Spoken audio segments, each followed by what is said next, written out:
que oui, on se les pose, puis nous essayons que notre action, qu'elle soit climatique, qu'elle soit économique, qu'elle soit politique, soit guidée le plus possible par la science. Alors, ces rapports-là, ils ont une grande importance pour nous.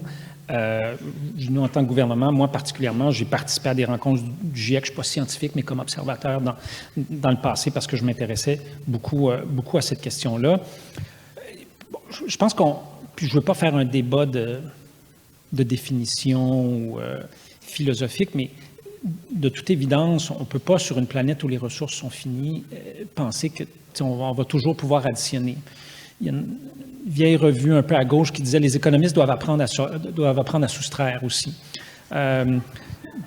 Aucune offense pour quelque économiste que ce soit dans la salle. Je travaille avec beaucoup d'économistes. Je vous apprécie énormément. Mais c'est pourquoi, par exemple, on travaille de plus en plus sur des notions d'équité à la fois au niveau national mais international. Tu sais, on a signé l'an passé une entente de coopération avec l'Inde sur la question de la protection de la nature, lutte au changement climatique, technologie propre, énergie renouvelable. Tu t'en vas pas en Inde, tu dis « Hey, on aimerait ça que vous fassiez preuve de sobriété. » Tu sais, alors qu'il y a une très grande portion de la population qui vit encore dans une pauvreté extrême.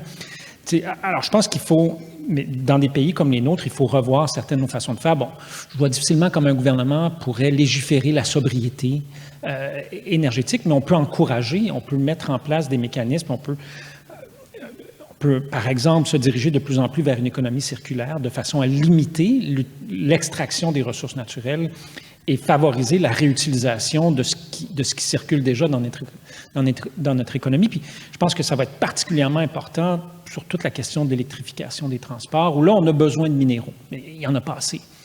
Mais plus ça va aller, on est rendu à peu près à 15% à l'échelle mondiale de vente de véhicules électriques.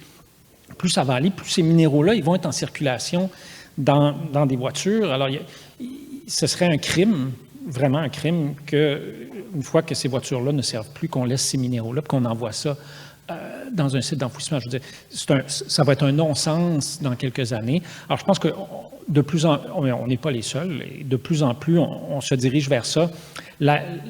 Le début des négociations sur la fin de la pollution plastique d'ici 2040, le Canada fait partie d'une coalition de pays qui est menée par la Norvège et le Rwanda, qu'on appelle la Coalition pour la haute ambition pour la pollution, ou en fait contre la pollution plastique.